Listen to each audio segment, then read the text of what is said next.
오늘 또 하나님께서 우리 모두에게 합당한 은혜를 베풀어 주실 줄 믿습니다. 오늘 말씀 제목이 은혜의 보좌 앞에서 드리는 기도입니다. 은혜의 보좌 앞에서 드리는 기도. 어떤 기도가 하나님의 은혜의 보좌 그 앞에서 드리는 기도일까? 우리 모두가 드리는 그 기도의 시간마다 다 하나님의 은혜의 보좌 앞에 나아가서 드리는 기도인데, 그 의미를 조금 더 새롭게 하고, 그리고 하나님께서 원하시는 기도, 또 하나님께서는 어떤 사람을 찾으시고 또 어떤 그 믿음을 요구하시고 또 어떤 상태에서 하나님께서 우리에게 은혜를 베풀어 주시기를 원하시는지, 그런 모든 것들을 오늘 말씀을 통해서 한번 나눠보려고 합니다. 우리 성도님들 요즘에 기도하기 참 좋은 계절이 되었습니다. 그렇죠?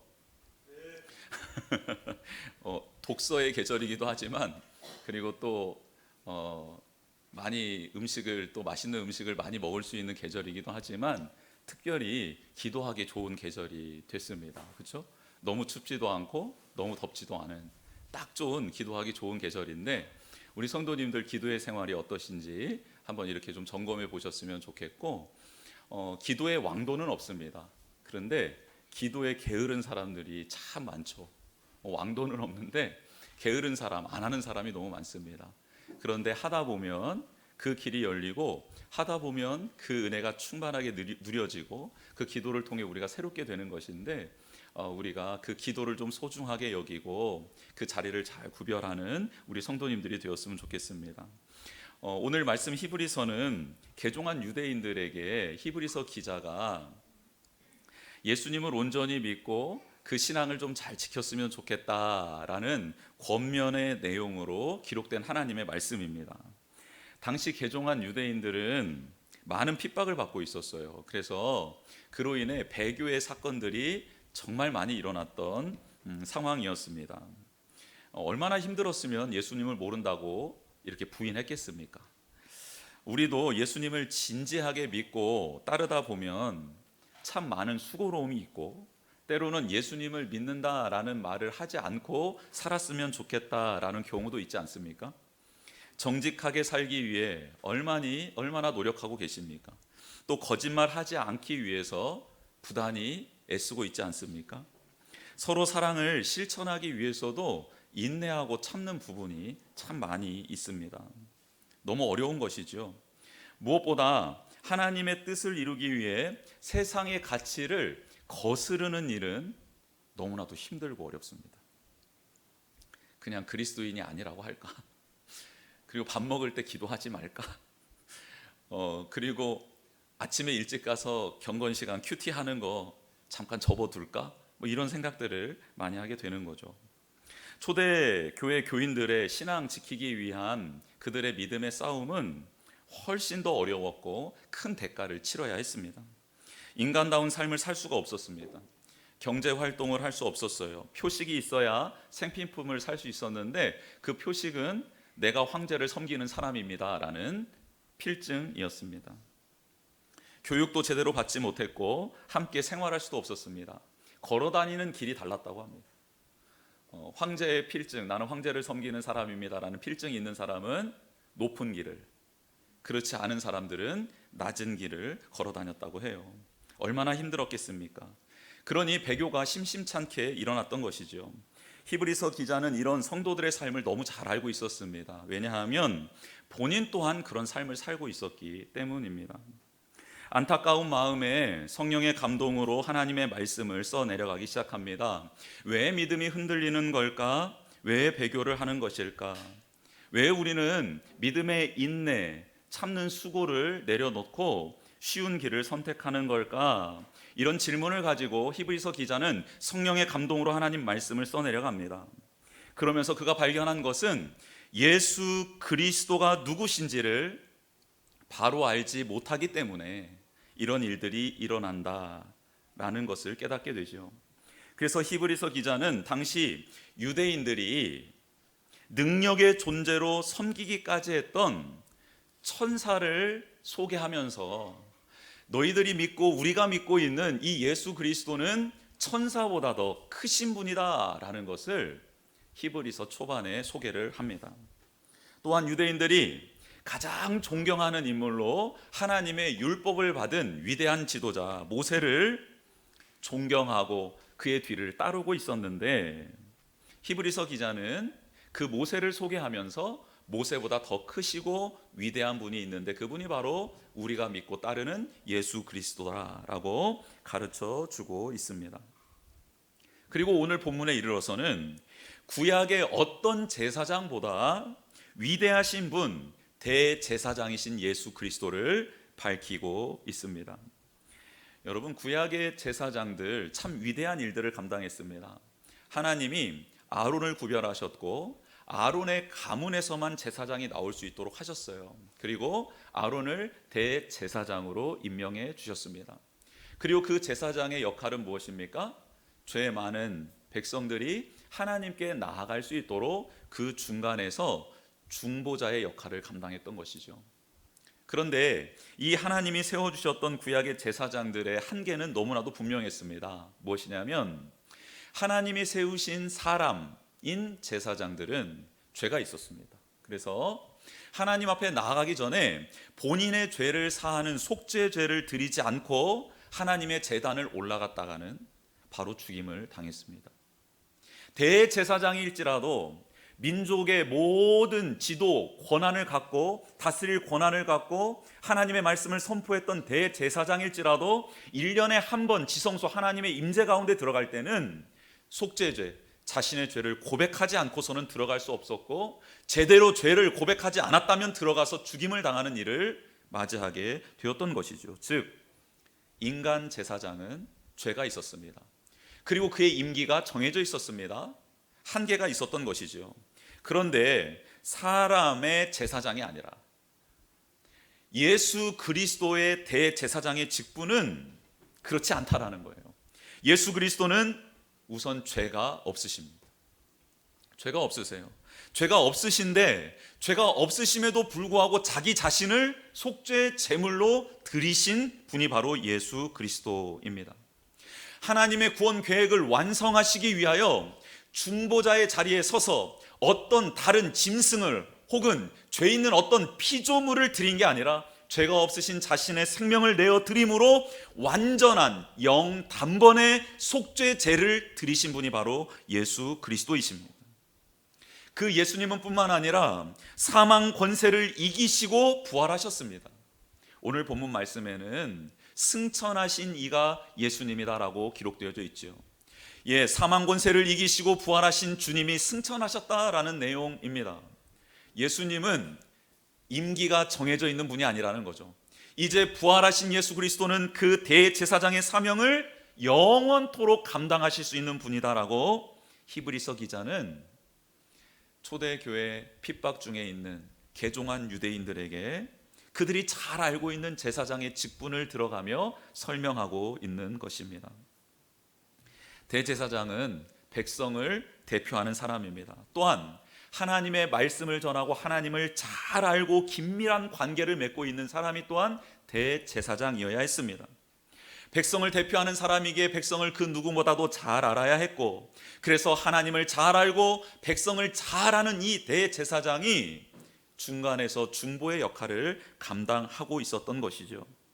이런 면에서 완벽하게 이 일을 행하실 수 있는 분은 이 세상에 유일한 단 한 분밖에 계시지 않습니다. 그분이 바로 예수 그리스도이십니다. 예수님은 오늘 본문에 하나님의 아들이시다라고 기록하고 있지요. 하나님과 같은 신성을 가진 분이다라는 뜻입니다. 또한 말씀이 되어 육신을 입고 말씀이 육신을 입고 이 땅에 오신 분으로 소개하고 있습니다. 즉 예수님은 완전한 인간이신 것이죠. 그래서 주님은 하나님을 온전히 알 뿐만 아니라 누구도 온전히 알고 있습니까? 우리 인간도 온전히 알고 계십니다. 그래서 우리 가운데 유일한 대제사장, 중보자, 구원자가 되실 수 있는 분은 오직 누구밖에 없다? 예수 그리스도밖에 없다라고 고백하는 거예요. 이렇게 확실한 분 예수님을 두고 어떤 존재를 의지하려고 하느냐라고 반문하고 있는 것이죠. 이렇게 확실한 주님이 계신데 왜 그분의 음성에 귀를 기울이지 않고 다른 헛된 것을 찾고 있냐라고 라고 반문하고 있는 것입니다. 사랑하는 성도 여러분, 이렇게 완벽하신 예수 그리스도, 그분이 계신데 우리 가정과 우리의 기업을 누구의 손에 맡기고 있습니까? 나의 인생뿐만 아니라 우리의 자녀의 인생까지 자손 대대로 지켜주시고 인도해 주실 영원한 변하지 않는 유일한 대제사장 예수 그리스도가 계신데 그분께 나아가지 않고 무엇을 찾고 계십니까? 저희 할머님이 신앙의 일대셨습니다. 일대셨고 제가 장손이었습니다. 그러니 우리 할머니의 사랑은 누가 독차지했겠습니까? 제가 독차지했겠죠. 요즘에 우리 성도님들 가운데서도 할머니가 계시는데 그 할머님들이 손주를 바라보는 눈에서 정말 꿀이 떨어지시더라고요. 저희 할머님도 저를 그렇게 쳐다보셨습니다. 그런데 우리 할머니의 신앙생활을 제가 가만 뒤돌아보면 두 가지의 장면이 기억이 됩니다. 뭐냐면 첫 번째 장면은 어떤 순간 어떤 상황 속에서도 하나님을 의지하시는 분이셨습니다. 제일 처음에 저는 우리 할머님이 입버릇처럼 그냥 말하시는 줄 알았어요.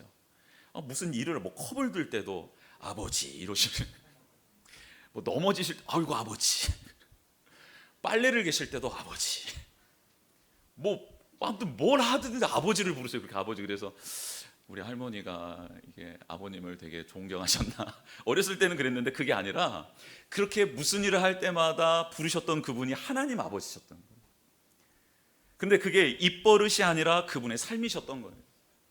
얼마나 예배를 소중히 여기시는지, 기도의 시간을 얼마나 철저하게 지켜나가시는지 몰랐습니다. 정말 그 모습이 아직도 눈에 선하세요. 지난번에도 한번 말씀드렸는데 저희 할머님이 헌금을 가져오라고 해서 가져다 드렸더니, 내일 드릴 헌금 가져오라는, 그래서 1,000원짜리 가져다 드렸더니 본인의 헌금을 다리시면서 제 헌금을 다려주셨거든요. 지금도 그 장면이 잊혀지지 않습니다. 빳빳한 돈은요 그대로 내셨어요. 그런데 약간 구김이 있는 돈은 항상 펴셨습니다. 하나님께 드리는데 그 돈이 액수가 문제가 아니라 마음이 담겨야 된다라는 거예요. 마음이. 아무튼 그렇게 옷도 정갈하게, 머리도요, 왜 옛날 우리 할머니들 보면 참빗 있지 않습니까? 참빗? 촘촘한 빗 있잖아요.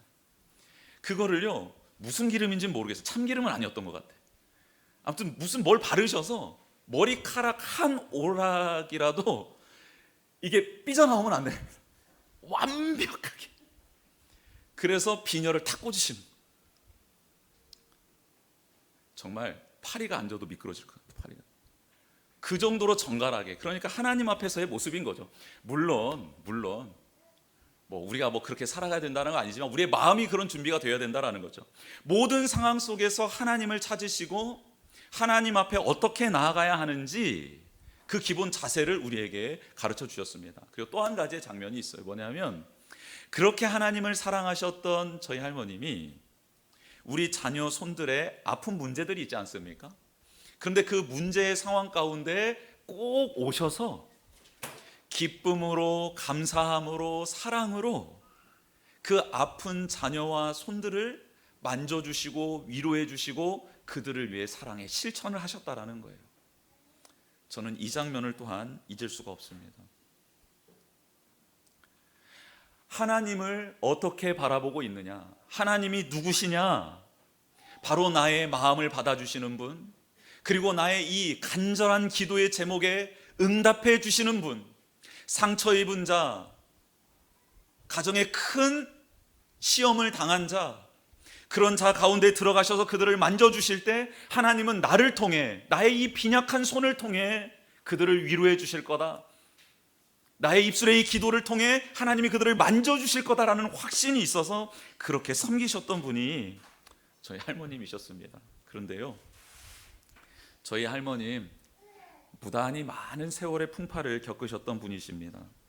풍족하지도 않으셨어요. 없이 살으셨고요. 그리고 밭일을 논일을 너무 많이 하시다 보니까 손 마디마디가 성한 곳이 하나도 없었습니다. 다 개구리 손가락처럼 이렇게 다 울퉁불퉁하게 다 튀어나오셨어요. 그게 지금으로 말하면 류마티스 관절염이겠죠. 그리고 손가락이 다 휘어 있었습니다. 그리고 허리를 펴시면서 다니신 적이 없었어요. 늘 꾸부정하게 그렇게 다니셨습니다. 그리고 뭐 세월이 지나갈수록 뭐 여유어 가시는 건 뭐 당연한 것이었고요.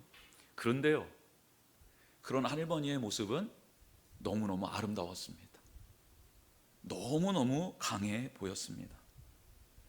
많은 것을 가지고 있어서가 아니라, 부유해서가 아니라, 건강한 모습이어서가 아니라, 피부가 탱탱해서가 아니라, 손이 고우셔서가 아니라, 하나님을 향한 믿음이, 하나님을 향한 사랑이 어떤 상황 속에서도 그 사랑을 의지해서 살아내시는 그 모습이 아름답고 귀했습니다.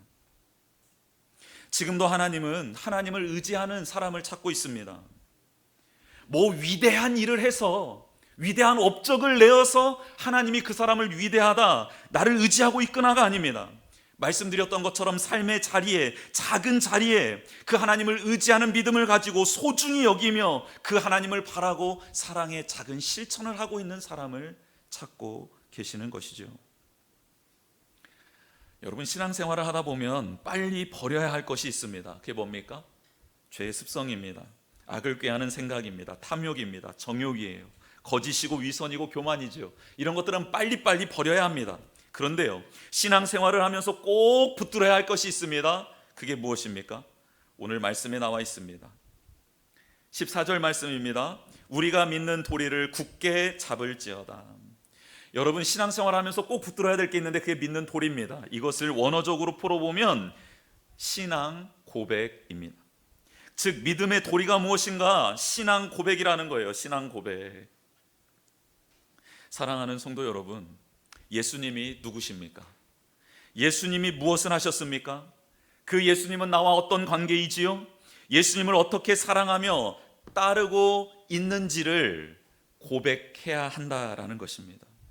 성경은 하나님이 누구신지를 가르쳐주고 있고, 성경은 삼위일체 하나님이 행하신 일들에 대해서, 그리고 하나님이 나와 어떤 관계를 맺고 계시는지, 맺기를 원하시는지, 그리고 우리는 어떻게 그분을 사랑해야 하는지 성경에 다 나와 있습니다. 그래서 신앙 고백은 글짓기가 아닙니다. 내 마음대로 고백하는 게 신앙 고백이 아니라는 말씀입니다. 말씀에 근거하여, 하나님의 말씀에 근거하여 진실한 믿음의 고백이 담기는 것, 이게 바로 신앙 고백입니다. 그 고백을 계속해서 반복적으로 다짐하고 선포해야 한다. 먼저는 자기 자신에게, 그리고 가까운 이웃과 가족에게 그 신앙의 고백을 계속해서 해나가야 된다라고 말씀하고 있습니다.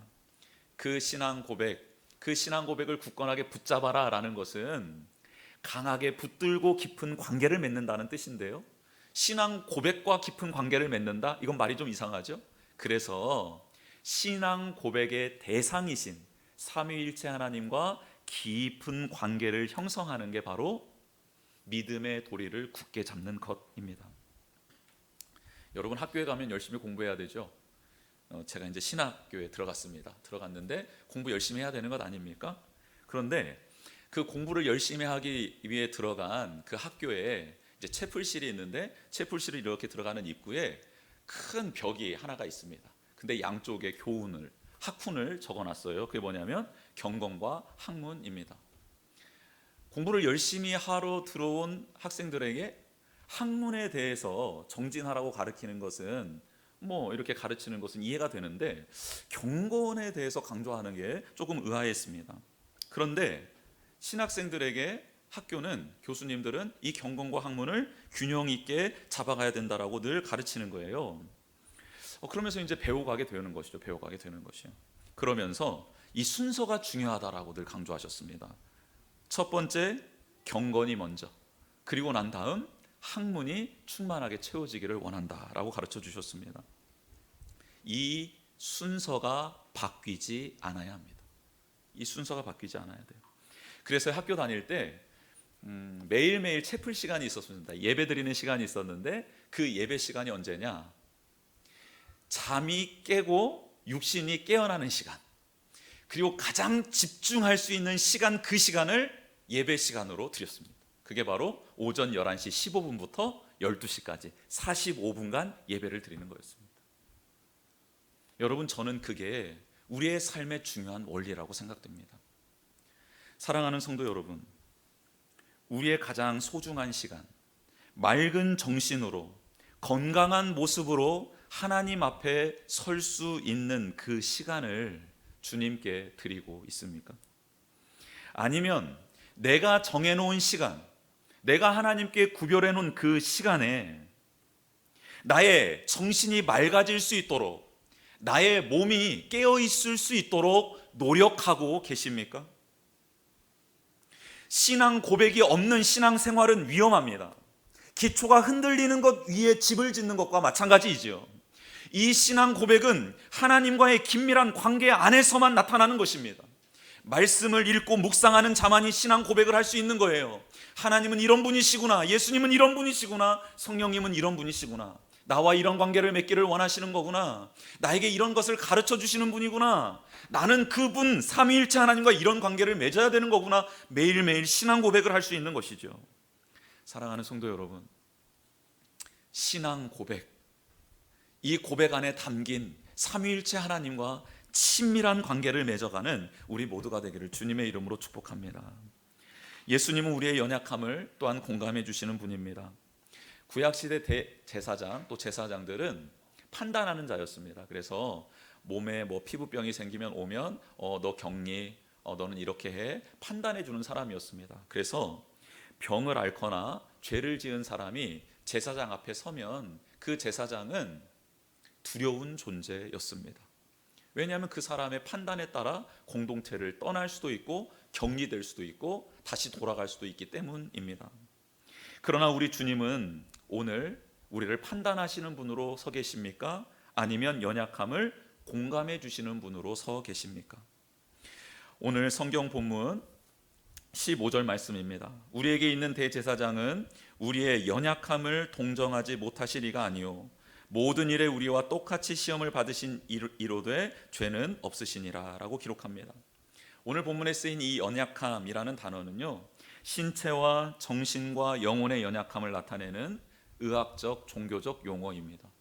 즉 우리의 전 인격의 모든 연약함을 돌봐주시는, 공감해 주시는 분이 바로 예수님이다라고 소개하고 있는 것이죠. 예수님은 연약한 자, 소외된 자 위로해 주십니다. 돌봐주십니다. 치유해 주시죠. 가늠하다 잡힌 여인, 그 여인 보호해 주시고 다시는 죄를 짓지 말라 하시며 그녀에게 새로운 삶을 허락해 주셨습니다. 세리장으로 사람들에게 손가락질을 받던 삭개오에게도 찾아가 주셨고 그의 집에 머물며 식사를 하고 그가 거듭날 수 있도록 도와주셨지요.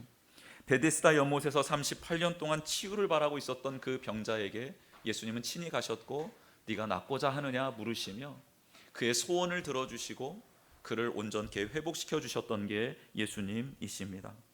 바리새인과 서기관들도 예수님께 질문이 있어 찾아오면 예수님 그들을 내쫓지 않으시고 그들의 궁금함, 진리에 대한 간절함을 알아주시며 그들과 대화 나누셨고 진리를 선포해 주셨던 분이 예수님이십니다.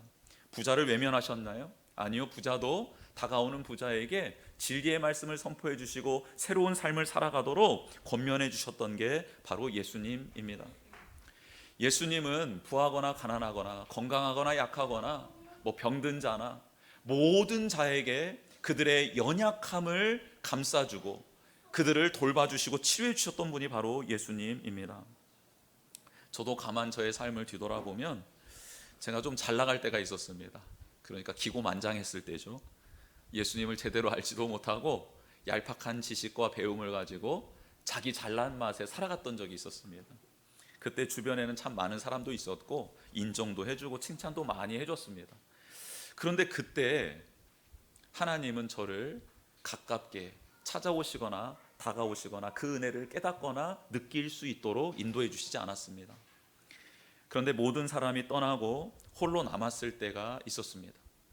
괴롭기도 하고 힘들었을 때 그때 예수님은 저에게 이렇게 찾아오신 적이 참 많이 있었습니다. 교회를 하나님께서 은혜로 개척하게 해주시고 그리고 많은 성도님들 세워주시고 저도 이 자리에 세워주시지 않았습니까? 근데 그렇게 이제 사명 감당하다가 한 3년쯤 되었을 때입니다.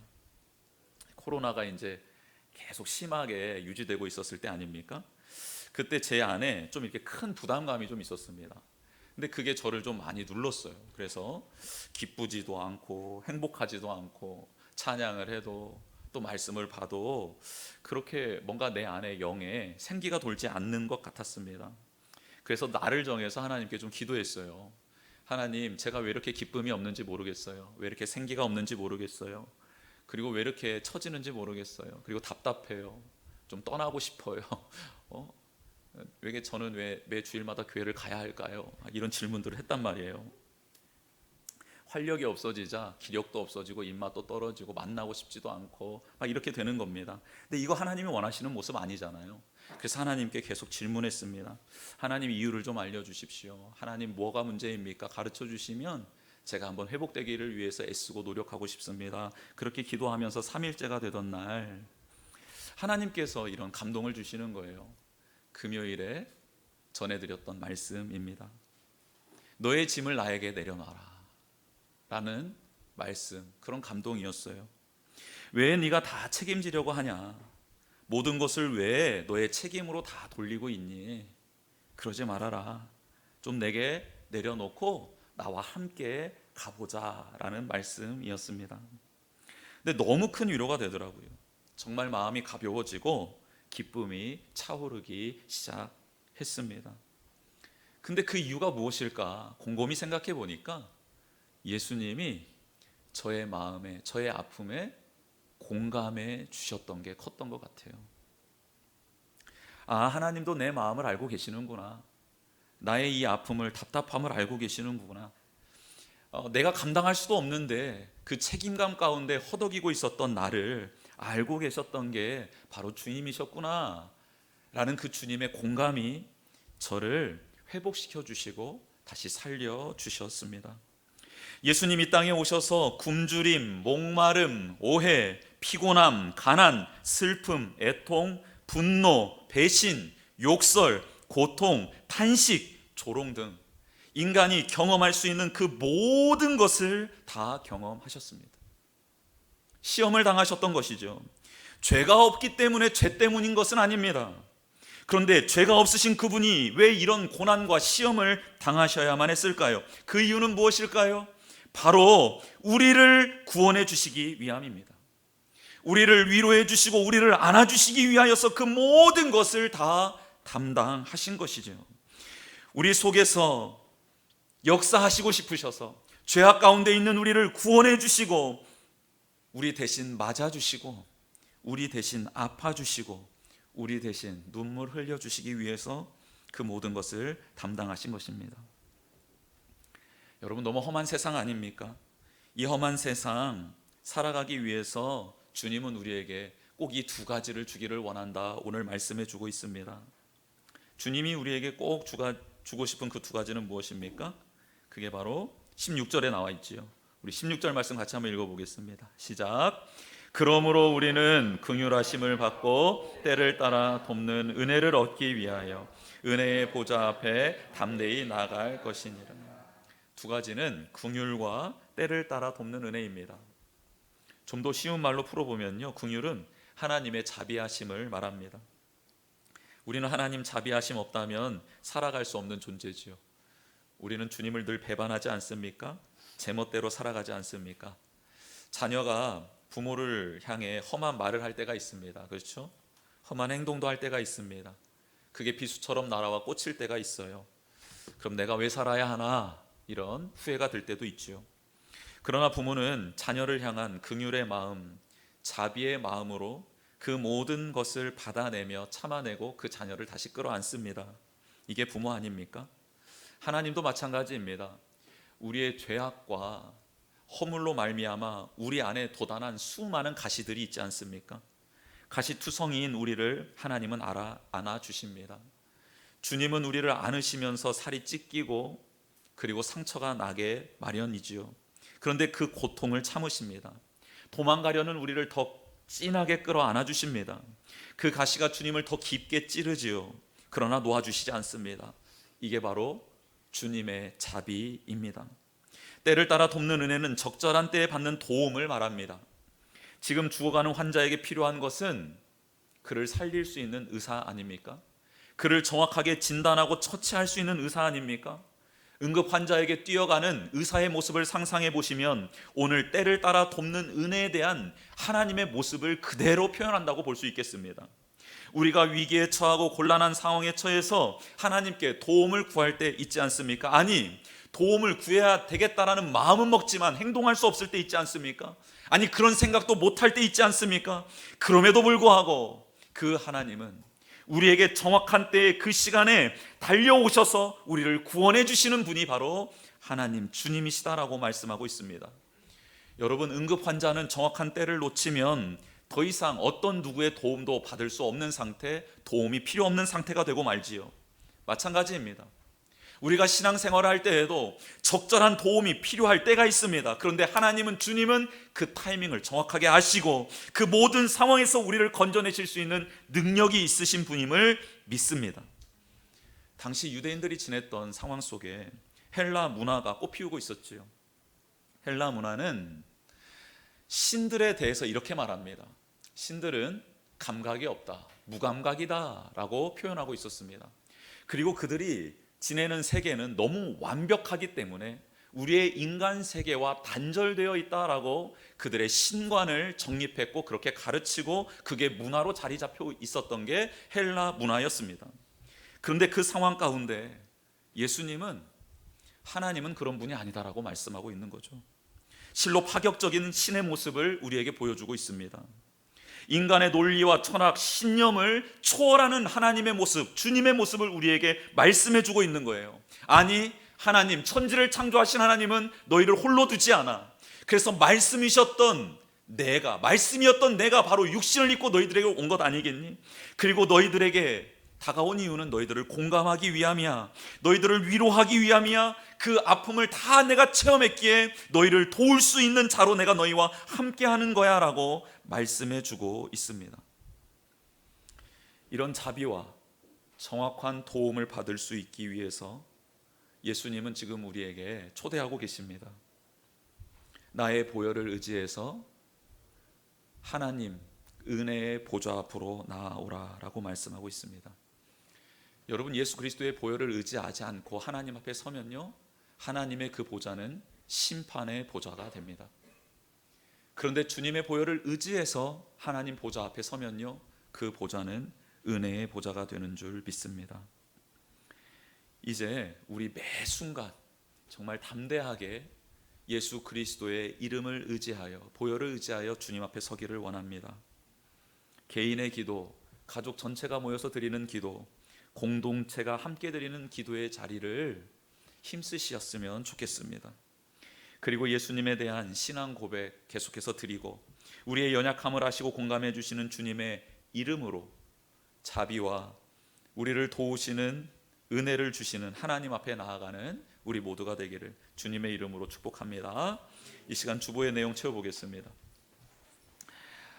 말씀을 통해 예수님을 알아가고 입술과 삶으로 신앙을 고백하는 성도가 됩시다. 말씀에 근거하지 않는 신앙 고백은 신앙 고백이 아닙니다. 말씀을 통해 잘 예수님을 알아가는, 그래서 신앙 고백을 하는 우리가 되었으면 좋겠습니다. 두 번째, 연약함을 공감해 주시는 예수님이 우리와 함께 계십니다. 우리와 함께 계시는 예수님이 어떤 분인지를 알아야 기도할 수 있잖아요. 그분이 어떤 분입니까? 연약함을 공감해 주시는 분이라는 거예요. 세 번째, 자비를 베풀어 주시고 정확한 도움을 주시는 은혜의 보좌에 앉아 계신 하나님께 담대히 나아가 뭘 해야겠습니까? 기도를 해야 되겠죠. 기도하는 우리가 되었으면 좋겠습니다. 이 시간 함께 찬양하며 하나님 앞에 나아가는 시간, 같이 기도하는 시간 갖도록 할 텐데요.